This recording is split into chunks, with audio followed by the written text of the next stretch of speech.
చెప్పినట్లు ఒకటి order. Next ఎప్పుడు ఇది 13th డే 13 సెప్టెంబర్ 13/9/2022 అదే కదా 13/9/2022న వాళ్ళు ఈ ఆర్డర్ ఇచ్చినారు. ఇది ఇట్లే చదువుతాను, మీరు కూడా అది చూడండి. This is a 24th adjournment in the second appeal. ఈ అప్పీల్లో 24వసారి అంట ఇది వాయిదా తీసుకోవడం, ఈ 22లో జరిగినది. ఇన్ కేస్, బాగా ఈ లైన్ వినాలా, in case if the learned counsel for the appellant fails to argue by the next date of hearing, the interim order granted earlier on 25/4/2019.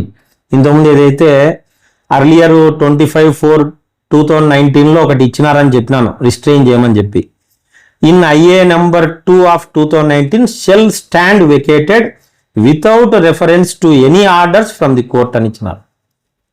Next arguments జరగకపోతే ఇంతకు ముందు ఇచ్చిన ఆర్డరు ఆటోమేటిక్గా వెకేట్ అయిపోతుంది అని ఇచ్చినారు.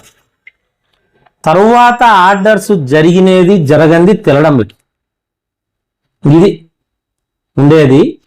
ఈరోజు మీరైనా కోర్టు సైట్లోకి పోవచ్చు, ఓపెన్ చేసుకుంటే స్టిల్ ఇదే కేసు 22844/2013 స్టిల్ పెండింగ్. అది మళ్ళా డేట్లు ఇస్తూనే ఉన్నారు, దీనికి ఇన్స్ట్రక్షన్స్ ఇవ్వండి, ఇంకా చెప్పండి అని చెప్పేసి. దానివల్ల మనము ఫైనల్గా నిర్ణయం తీసుకోలేకపోతున్నాము. ఇప్పుడు మనం తాహిర్ వలీ గారికి ఏమని చెప్పదలుచుకున్నామంటే, మీరు కొంచెం ఒక సంస్థగా బాధ్యతాయుతంగా అడుగుతున్నారు కాబట్టి, గతంలో ప్రతి తహసీల్దారు ఇంతకుముందు ఉండే వాళ్ళంతా ప్రతిసారి వీరికి ఒక ఎండార్స్మెంట్ రూపంలో కోర్టులో ఈ విధంగా పెండింగ్ ఉంది, ఇది డేటా అని ప్రతిసారి ఇచ్చినారు. ఇప్పుడు కూడా మనకు ఈ కోర్టు వెకేషన్ కంప్లీట్ అయితేనే మనకు 6వ తేదీ కానీ రేపు 10వ తేదీ కానీ అవుతుంది. ఇప్పుడు ఆల్రెడీ 1వ తేదీ జూన్ 10 వరకు కానీ అంతవరకు సెలవులు ఉంటాయి. అది అయితేనే పర్సనల్గా పోయి ఆడ కనుక్కొని జీపీ గారితో ఒకవేళ అది వెకేట్ చేయొచ్చు అంటే గినక వెకేట్ చేసి ఆ ఆర్డర్ కూడా ఎండార్స్మెంట్ కానీ అది కానీ పత్రికాముఖంగా మీ ముందర చెప్తున్నాం, ఇదేం మీ వెనక్కిపోయేది ఏం లేదు, కనుక్కొని అది ఉండేది వీరికి ఎండార్స్మెంట్ రూపకం కానీ మామూలు లెటర్ కానీ మీకు ఇచ్చేస్తాం.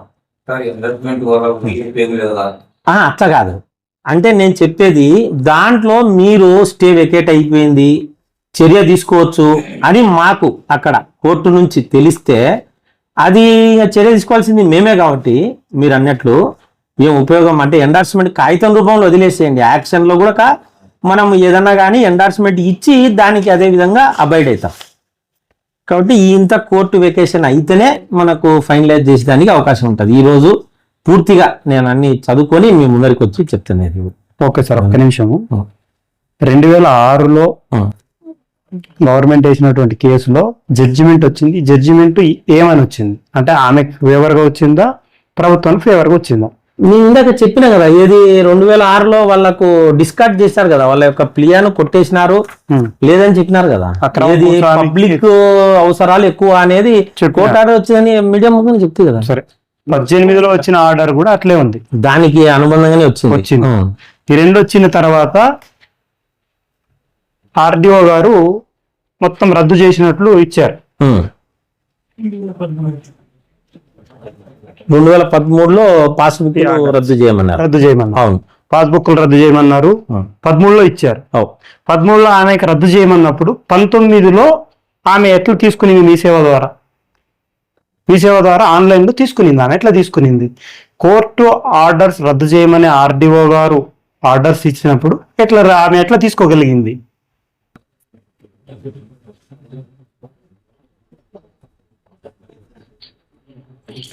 ఈ 22844 కోర్టు నెంబర్ మీరు చూడండి, అది ఎప్పుడు ఫైల్ అయింది? అది 2013లో 1/8/2013లో ఫైల్ చేసినారు. అంటే ఈడ సబ్ కలెక్టర్ గారు ఆర్డీఓ గారు 5/7/2013లో ఆర్డర్ ఇస్తే 5/7/2013 అంటే జూలై 5న ఆర్డర్ ఇస్తే వాళ్ళు 1/8న అంటే 25 రోజుల లోపలనే కోర్టులు వేసినారు వాళ్ళు. కాబట్టి అది ఆ చర్య అప్పట్లో ఉండే వాళ్ళు తీసుకోలేకపోయినారు, వెంటనే క్యాన్సిల్ చేయలేకపోయినారు. 1 month టైం ఉంటుంది ఏదానికైనా ఆర్డర్కు ఇంప్లిమెంట్ చేసేదానికి. కాబట్టి 5/7/2013 ఆర్డర్ ఇస్తే ఆర్డీఓ పట్టాదారు పాస్బుక్లను క్యాన్సిల్ చేయమని 1/8/2013 అదే సంవత్సరమే 25 రోజుల తర్వాత వెంటనే హైకోర్టు అప్రోచ్ అయినారు. కాబట్టి అది స్టే అయింది, అంటే పాస్బుక్లు క్యాన్సిలేషన్ అనేది స్టే అయింది. ఆ సందర్భంలో వచ్చినదే ఎవరే కానీ ఇంటర్ఫియర్ కావద్దని చెప్పినది అనమాట. ఇది ఒక్కటే వాళ్ళకు ఫేవరబుల్గా వచ్చినది అప్పుడు. అదే విషయము అదే 222844 స్టిల్ పెండింగ్ ఉంది అని చెప్తున్నది. అందుకే దానికి మనము జీపీ గవర్నమెంట్ లీడర్ గారి దగ్గరికి పోయి కొంచెం ఇది వెకేషన్ అయితేనే ఫిజికల్గా కనుక్కొని మనము దానికి వాళ్ళు ఎట్లా చేయమంటే అట్లా చర్యలు తీసుకుంటాం. చెరువు అని మీరు పోయారా పోటీకి? ఏది చెరువు అని మీరు పోయారా పోటీకి? ఏం వాళ్ళని అడగండి. మీరెవరు? శ్రీనివాస్ ఈ చెరువుకు సంబంధించి అడుగుతున్నారు కదా, మీరు ఇక్కడ అధికారే? అధికారం కాదు, నేను పబ్లిక్. ఎవరు అంటున్నా? అదే పబ్లిక్. మా గ్రామమా? మాది, మా నాన్నమ్మది. మీదైతే అది ఏదైనా ఉంటే మీరు మళ్ళీ బయట మాట్లాడారు. అట్లా కాదు సార్, మీరు కోర్టుకు పోయారా అని అడుగుతున్నా. గవర్నమెంట్ కోర్టుకు వెళ్ళింది. గవర్నమెంట్ ఏం కోర్టుకు పోలేదు, తాను నాకు డిక్లరేషన్ ఇమ్మని తాను పోయింది. మీరు ఫస్ట్ చూడండి, 2006 ఫస్ట్ 2006 ప్లేంటి దేవుడు ఉన్నారు చూడండి. ఇది ఎప్పుడంటే సార్ ఎంత ఉన్నాయి దీనికి ముందు వెనకాల డిస్కషన్స్ ఉంటాయి. 1975లో కూడా ప్రభుత్వం కోర్టు తీర్పిచ్చింది ఏమని, ఇది ప్రభుత్వ చెరువు తీర్పిచ్చేసింది. అప్పుడున్నటువంటి కోర్టు చూడండి, అప్పుడు ఈ రకంగా ఉన్నాయి డాక్టర్. అంతెందుకు, నీకు లోయర్ కోర్టు ఇచ్చింది కదా, కామన్ గుడ్ అనేది ఇంపార్టెంట్ అని చెప్పింది 2006లో. పబ్లిక్ పర్పజే ఇంపార్టెంట్, ఇండివిజువల్ పర్పస్ ఇంపార్టెంట్ కాదని ఇచ్చింది. దాన్ని బేస్ చేసుకుని ఆర్డీఓ కూడా క్యాన్సిల్ చేసినాడు. మామూలుగా రెవెన్యూ పరంగా అందరూ క్యాన్సిల్ చేసుకుంటూనే వచ్చినారు. ఎక్కడ మనకి ఇదేం లేదు. ఏమంటే కోర్టు పరిధిలో ఉన్నందుకు మాత్రమే ఒకసారి కనుక్కొని మనము ఫర్దర్ స్టెప్ వేయాలని మాత్రమే ఆలోచిస్తున్నారు తప్ప దీంట్లో వేరేది ఏం లేదు. ఇప్పుడైతే ఇప్పటి వరకు 6లో వచ్చిన తీర్పు కావచ్చు, 12లో వచ్చిన తీర్పు కావచ్చు, 18లో వచ్చిన తీర్పు కావచ్చు, ప్రభుత్వానికి అనుకూలంగానే వచ్చింది. అవును, ఇప్పుడు హైకోర్టులో పెండింగ్ లో ఉంది. అది 2013లో మాత్రం వాళ్ళకి కొంచెం ఫేవరబుల్ గా వచ్చింది. అది ఏమి ఫేవర్ అంటే ప్రస్తుతానికి మీరు ఏం చర్యలు తీసుకోవద్దండి అని అట్లనే కంటిన్యూ అవుతుంది. కంటిన్యూషన్. ఎందుకంటే తీర్పు అయితే ఆమెకు అనుకూలంగా లేదు. ఫైనల్ గా ఏమనేటువంటి తేలాలి. తేలేంత వరకు అది పెట్టాలి. మేమేం అడుగుతున్నామంటే సార్ ప్రభుత్వానికి, అది తేలేంత వరకు కింది కోర్టులు తీర్పు ఇచ్చాయి కనుక మేము అడుగుతున్నాం, మిమ్మల్ని రిక్వెస్ట్ చేస్తున్నాం. మేమేమంటున్నాం అంటే ప్రజల తరపున మేమేమంటున్నాం అంటే కింది కోర్టులు తీర్పు ఇచ్చాయి గనక పబ్లిక్ ఇంట్రెస్టెడ్ అన్నారు కనుక మేమేమంటున్నాం అంటే పబ్లిక్ ఉపయోగపడుతుంది కాబట్టి అప్పుడు వరకు దాన్ని సాగు చేయనివ్వకుండా ఆపండి. ఆక్రమణదారులు ఎవరైతే సాగు చేస్తా ఉన్నారో సాగు చేయకుండా ఆపండి. కోర్టు ఫైనల్ గా హైకోర్టు తేలేంత వరకు, తేలిన తర్వాత కోర్టు ఎలా తీర్పిస్తే అలా. పబ్లిక్ కి కాదు అనుకుంటే పబ్లిక్ కాదని దూరంగా ఉంటాం. లేదు ఆమెది అనుకుంటే ఆమె వెళ్ళిపోతుంది, ఇబ్బంది లేదు. లేదు పబ్లిక్ అనుకుంటే ప్రభుత్వానికి అప్పుడు రిక్వెస్ట్ చేస్తాం, దీన్ని అభివృద్ధి కోసం దీన్ని డెవలప్మెంట్ చేయండి అని అడుగుతాం. అప్పుడు కూడా ఇప్పటి వరకు అయితే ప్రభుత్వానికి ఫేవర్ గానే ఉంది కదా. ఇప్పటి వరకు వచ్చినటువంటి తీర్పులు కూడా ప్రభుత్వ చెరువు అనే వచ్చినాయి. మీ నోటి ద్వారానే మేము విన్నది అదే, ప్రభుత్వ చెరువు అనే తీర్పు వచ్చినాయి కాబట్టి అందుకని మేము ప్రయత్నం చేస్తున్నాం. ప్రభుత్వ చెరువు కాబట్టి ప్రభుత్వం మీద మా పోరాటం ఉంటుంది. ప్రజల యొక్క పోరాటం ప్రభుత్వం పైన ఉండాలి. ప్రభుత్వ చెరువు అని ఉందే సార్ మీరు కాదు, మీరు కాదు, కోర్టు మాత్రం అది పబ్లిక్ కన్సర్న్ కింద అది కోర్టు వచ్చింది. ఇప్పుడు చెరువు 6 కానీ 18 కానీ 19 కానీ మీ దగ్గర ఉండేది 1956 మునుపు నుంచి రికార్డు ఉంది. అప్పుడు చెరువు అని ఉందా? అది ఈనామని ఉండి బటవృత్తికి అని సపరేట్ ఉండేది. బటవృత్తి అంటే నాకు తెలియదు. బటవృత్తి అంటే ఏం చెప్పండి? బటవృత్తి అంటే ఏం చెప్పండి? రైతు వారి పట్టా అని ఉంది. బటవృత్తి క్యాన్సల్ అయ్యి మళ్ళా అది ఈనాం డిప్యూటీ తహసీల్దార్ పట్టాగా డిక్లేర్ చేసినారు. అంటే మీ రికార్డులో చెరువు అని ఉందా? రైతువారి పట్టాలు అని అంటున్నారు పెద్ద ఆయన. రైతువారి పట్టాలను కూడా రద్దు చేస్తూ తీర్పు ఇవ్వడం జరిగింది. రైతువారి పట్టాలు ఇవ్వడమే ఇవ్వాల్సినటువంటి అధికారి ఇవ్వలేదు కనుక పాస్బుక్ ఇచ్చినారు రైతు వారి పట్టా అన్నందుకే. అయితే దాని మీద కూడా కోర్టు స్పందించి క్యాన్సిలేషన్ చేసింది. అట్లా అవగాహన లేదు దీంట్లో. నేనేమంటాను, కోర్టు ఇప్పుడు మా కౌన్సిల్ ఏమైతే రిప్రజెంట్ చేసినాడో లేదో తెలియదు. సో కొన్ని కోర్టులో కేసు ఏమైతుంది, ఇక్కడ ప్లేంటిఫ్ తరఫున పోలేకపోతే అవతల పార్టీకి పెన్షన్. సో అది ఏమైందో మనకు తెలియదు. మీ రికార్డు ప్రకారం ఇది మ్యాప్ ఉంది కదా సార్, ఒకసారి చూపించండి. మ్యాప్ ఉంది, పెద్ద చెరువు అని దాంట్లో ఉంది, పెద్ద చెరువు అని ఉంది, ప్రభుత్వ పెద్ద చెరువు అని ఉంది. విలేజ్ మ్యాప్ ఏది ఏమైనప్పటికీ హానరబుల్ కోర్టు పరిధిలో ఉంది కాబట్టి ఒక 15 రోజులు ఉంటే మనకు సమ్మర్ వెకేషన్ క్లియర్ అవుతుంది. అప్పుడు మీకు అదే మీడియా నుంచి మేము అక్కడ కనుక్కొని వచ్చి వాళ్ళు ఇచ్చిన కాపీని మీకు ఇచ్చేస్తాం. ఏమన్నా అంతవరకు జస్ట్ హోల్డ్ ఆన్. ఎందుకంటే ఈ 2 weeks కు మనకేమి ఇదేం లేదు, ఈ పోరాటం ఏమి ఇదేం లేదు. మీ దాంట్లో చెరువు ఎన్ని ఎకరాలు డిక్లేర్ చేయండి, చూస్తాం. ఎందుకంటే అది కోర్టు పరిధిలో ఉన్నప్పుడు మనం ఊకే ఏమంటే మాట్లాడకూడదు. మీ రికార్డు ప్రకారం చెప్పండి. చూద్దాంలేండి అన్నా, కోర్టు డిసిషన్ కానీ కోర్టుకి చెప్పాలి కదా. ఏమి తారాలి. 76లో వేసినటువంటి కేసు ఏదైతే ఉందో 96లో డిక్లరేషన్ వచ్చింది ఏమని, ఇది ప్రభుత్వ చెరువు అని. అక్రమంగా అప్పుడు చేసినటువంటి వాళ్ళు రిజిస్ట్రేషన్ చేయడం తప్పు కాబట్టి ఆ registration document record as it is గా నేను చదివి నేను చెప్పిన దాంట్లో ఒక్క తప్పు లేదు. 75లో ఎక్కడ బయాసుడ్ గా లేదు, ఉన్నది చెప్పినాము. ఇది దేవుడు పైన వాళ్ళ బట్టే వస్తుంది, మనం ఏం చేయలేము. కలుస్తాంలేండి. 75 కాపీ నాకాడ ఉంది లేదనే కదా. కాపీ ఉంది, చూసుకోండి ఒకసారి.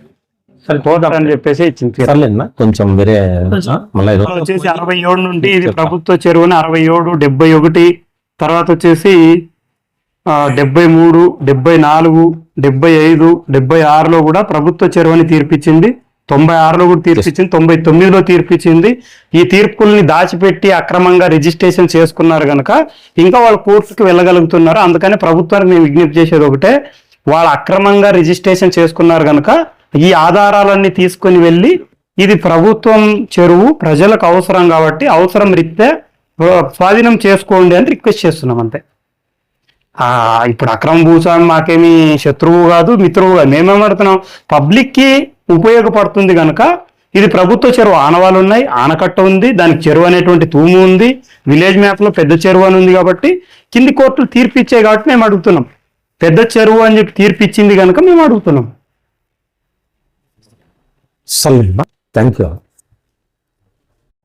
ఆదోని మండలము ఈరోజు పత్రికా ముఖంగా మనము కొన్ని సబ్జెక్ట్స్ మీద క్లారిఫికేషన్ ఇచ్చేదానికి ఇక్కడికి ఇచ్చేసిన అందరి సోదరులకు, పత్రికా సోదరులకు అందరికీ నమస్కారం.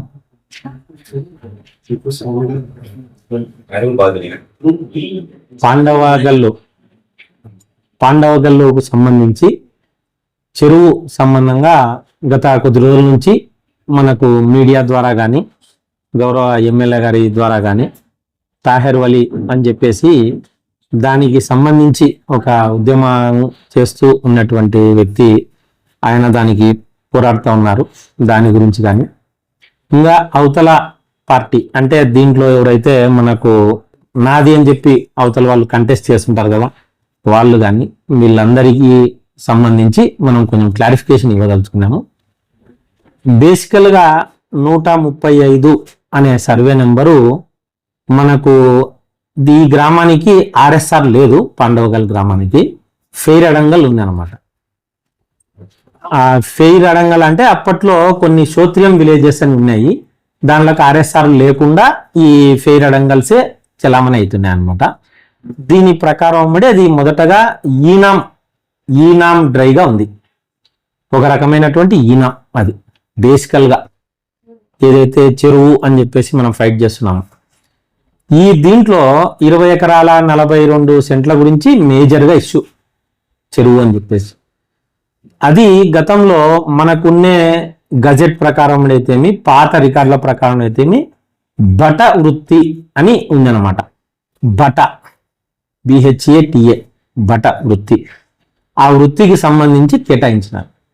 ఈ కేటాయించినటువంటి భూమిని 1956లో ఈ ఈనామ్ అబాలిషన్ యాక్ట్ అనేది వచ్చింది. అంటే అన్ని రకాల వృత్తులను తీసేసినారు. ఎందుకంటే వృత్తుల పేర్లతో పిలిచి కొంచెం దానికి సంబంధించిన వ్యక్తులను అవమానించకూడదని చెప్పేసి మనకు 1947లో స్వాతంత్రం వచ్చిన తర్వాత 1956లో ఈనామ్స్ను అబాలిషన్ చేసి అవి వాళ్ళు స్వేచ్ఛగా అనుభవించుకునేటట్టు లేకపోతే వాళ్ళు అమ్ముకునేటట్టు క్రయ విక్రయాలు జరిగేటట్లు సిస్టమ్ వచ్చింది. దాంట్లో భాగంగా 1956లో దీన్ని మనకు ఫ్రీ చేసేసి మామూలుగా మామూలు ల్యాండ్ కింద డిక్లేర్ చేసినారు. అప్పట్లో చేసిన తర్వాత తదుపరి మామూలు రెవెన్యూ అధికారులు అయితేనేమి, అప్పుడు ఉన్నటువంటి తహసీల్దార్లు, ఈనాం డిప్యూటీ తహసీల్దార్లు వాళ్ళందరూ దీన్ని ఒక పట్టా ల్యాండ్ కింద డిక్లేర్ చేయడం వల్ల పట్టాదారు పాస్బుక్లు ఇష్యూ అయినాయి దీనికి. దీంట్లో వంశపారంపర్యంగా పాత వాళ్ళ పేర్లు సమ్ శెట్టి అనే వాళ్ళది ఉంది, పలానొల్లదని ఇప్పుడే మనం కంక్లూజన్ రావడంలా వాళ్ళ ఓల్డ్ నేమ్స్ ఉన్నాయన్నమాట. దీంట్లో మనకు రికార్డెడ్గా సమ్ పూర్వీకులకు సంబంధించిన పేర్లు దీంట్లో నమోదని. ఆ ల్యాండ్ ఆ విధంగా ఉంటే మనకేం చేసినారు, ఇది చెరువు గ్రామ అవసరాల కోసం ఉపయోగపడేది, దీన్ని ఒకరికే చేయడము ఎంత మేరకు సబబు అని చెప్పేసి ఆ గ్రామానికి సంబంధించిన నాయకులైతేనేం ప్రజలైతేనేం కొంతమంది దానికోసం ఫైట్ చేయడం స్టార్ట్ చేసినారు. చేస్తే వాళ్ళు ఏం చేసినారు, 2006లో మాకు భూమి ఎక్కడ పోతుందో అని చెప్పేసి ఎవరైతే ఆ శెట్టి అనే దానికి సంబంధించి లెగసీ ఉన్నవాళ్ళు వాళ్ళు దీంట్లో పోయి కోర్టులో ఫస్ట్ వేసుకున్నారు. వేసుకుంటే కోర్టు ఏం చేసింది, అప్పట్లో మనకు ఇది వచ్చేసి సీనియర్ సివిల్ జడ్జి కోర్టు ఆదోనిలో ఫస్ట్ ఫైల్ అయింది.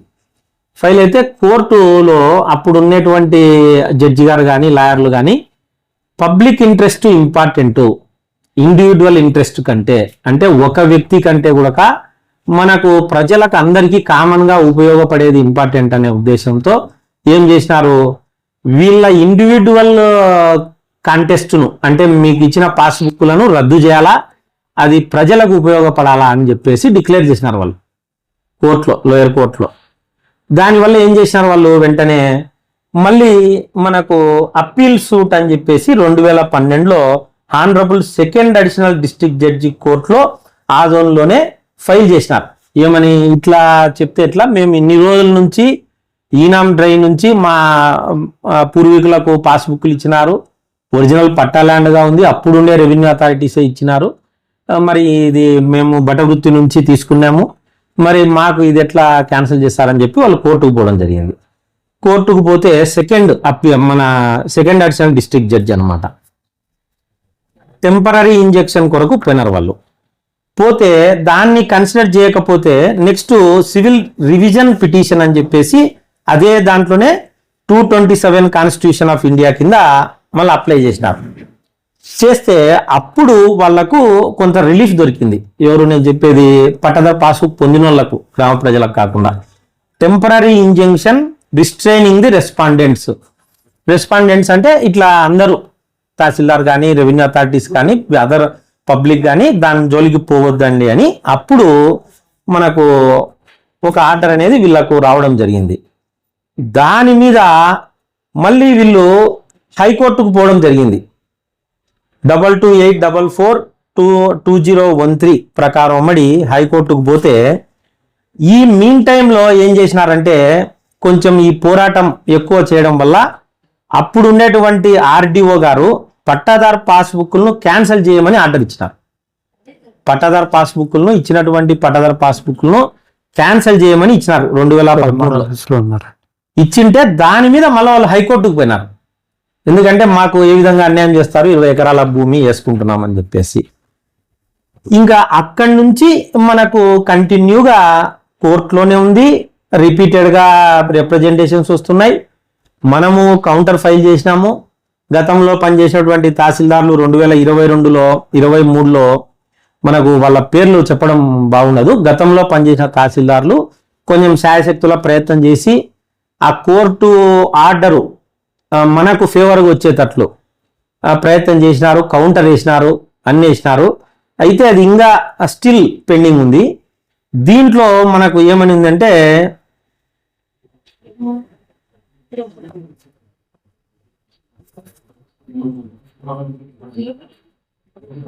ఈ 2013లో వచ్చిన ఆర్డర్లో the petitioner and also the grounds urged in the affidavit filed in support of the petition, this court hereby restrains the respondents from interfering with the peaceful possession and enjoyment of the petitioner scheduled property అని అప్పుడు ఉన్నటువంటి state government, district collector, మనకు తహసీల్దారు అందరి మీద ఎవరే కానీ వాళ్ళ ఎంజాయ్మెంట్లోకి పోవద్దు అని ఇచ్చినారు మనకు.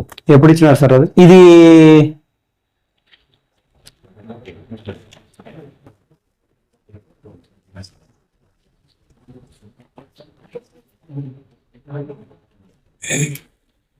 ఈ 25/4/2019 ఇచ్చినారు. ఇది 25/4/2019.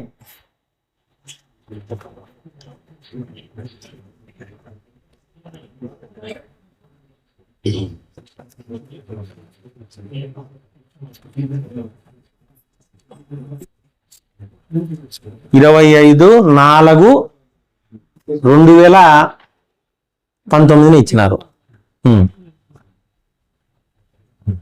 2005లో ఇచ్చింది, ఇలా 2019లో ఇచ్చినారు. అవును, 19లో ఇచ్చిన తర్వాత 2022, 23 మధ్యన వాళ్ళకి స్టే కూడా ఉండేట్టు రద్దు అయింది. అది ఉందా మన దగ్గర? అది కూడా ఉంది మన దగ్గర. చెప్పండి. దీని తర్వాత ఏం చేశారంటే మళ్ళీ అగైన్ ఇది కంటిన్యూషన్ చేసుకోవడం వలన వాళ్ళు ఏం చేశారంటే